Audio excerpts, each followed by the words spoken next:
all things Randi at RandiRhodes.com. Go for launch. Speaking truth to power, the Randi Rhodes Show. Netanyahu is doing everything he can to prolong the war. Yes. And he has several motives for doing that. Number one, when the war ends, he will have a commission of inquiry. Number two, when the war ends, he will have to explain why it took the IDF 12 hours to come 60 miles to the aid of the kibbutzim that are under attack. 12 hours. 12 hours. Number three, he will have to explain why prior to October 7th, he told Qatar to fund Hamas because he wanted to stand up Hamas as a counterweight to the Palestinian Authority to make sure there was never a Palestinian state. And finally, when the war is over, he will have to face felony charges, just like our own ex-president. So he has every motive for keeping the war going, and period. Now, it's not a genocide, because a genocide is a deliberate destruction of an entire group of people. Now, you can say that the Israelis are being are making unnecessary mass casualties, and that may very well be the case, but it's not a genocide. Right. They've been like so heavy-handed without regard for who they're killing. It's not like they targeted certain groups for killing, right? They went after Hamas, terrorist organization, legit target. They had invaded, southern Israel. And they went after them, and they live in freaking tunnels, and they embed themselves in hospitals. They embed their weapons in hospitals. They embed themselves in, grade schools. They embed themselves in apartment buildings. They live alongside of civilians on purpose. So that's not genocide, okay? And that's why I disagree with a lot of people who are screaming about, genocide Joe and all this stuff. Meanwhile, Biden and our government has been very involved in trying to get this, this heavy-handed massacre, this casualty count that is through the ceiling of women and children to stop, okay, to end it, and to come to some agreement about ending it.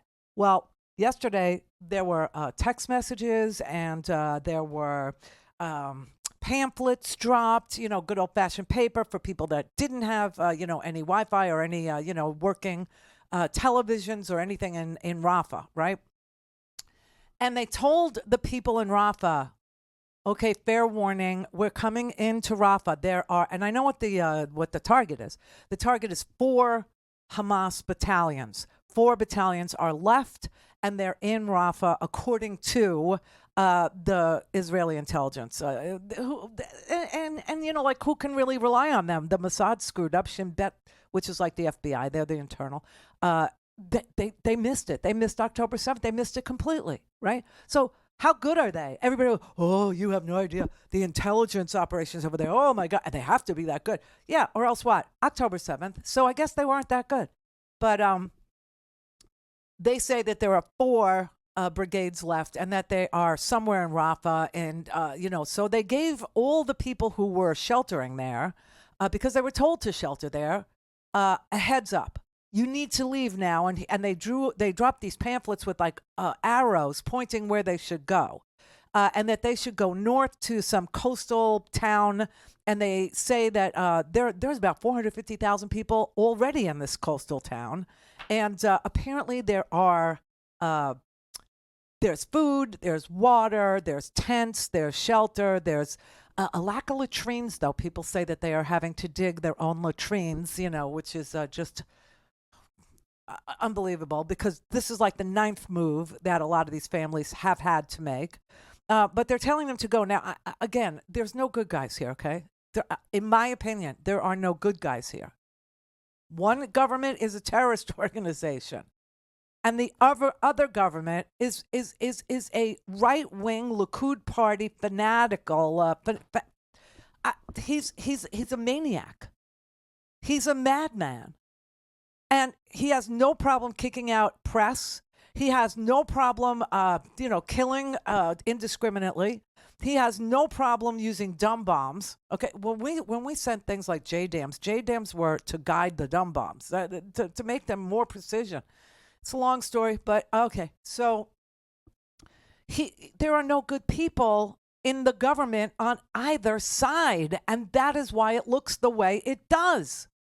So I'm not siding with anybody here, okay, except for ordinary people who want their family members back and ordinary people who would like a private bathroom of their own for at least, 20 members of their family to use in a one bedroom. Do you know what I'm saying?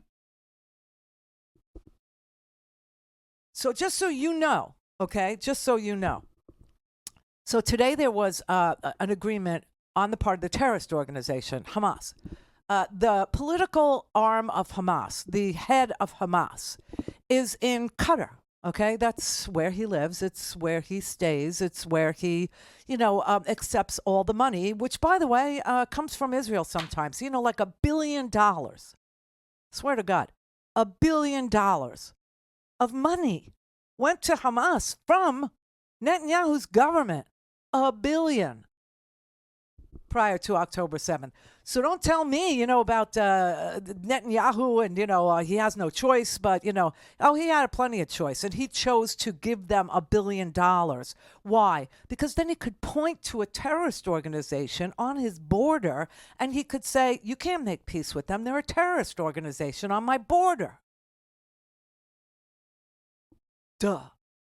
So the Qataris are filling in with some of that money, and the head of Hamas lives in Qatar, Ismail Haniyeh, and he has looked at the ceasefire agreement, and he said, on behalf of Hamas, I'm its leader, we accept the terms. Now, the terms from what I saw going into this weekend were that Hamas would release 33 of the hostages that they have. Now, there's still 100 plus, maybe 130 hostages unaccounted for. Who knows if they're dead or alive? But they say that they will release 33 hostages in exchange for a 40-day ceasefire, okay? 40 days of no bombing, no shooting, no nothing, and aid, increased aid coming through a newly opened border into Rafah. Okay,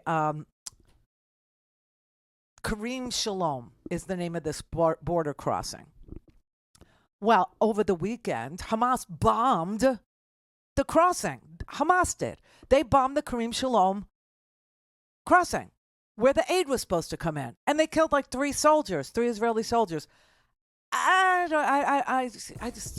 don't understand. Okay, and then they said, okay, we'll accept the terms of the ceasefire. I don't know. I have no idea why you would do that and then accept the terms of the ceasefire. So now what we're waiting for is Netanyahu.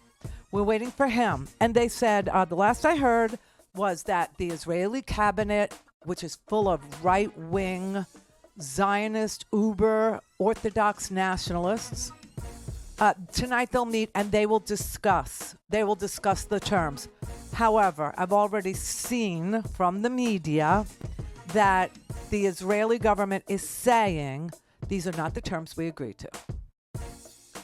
So Rafah is on hold for a few more minutes. Some people think that he did that and threatened to go into Rafah as, posturing to get Hamas to accept. And now they have more leverage to, fix it. Don't have time to listen to the live show? Want to hear more on your schedule? Go to randyrhodes.com and buy a stinking podcast.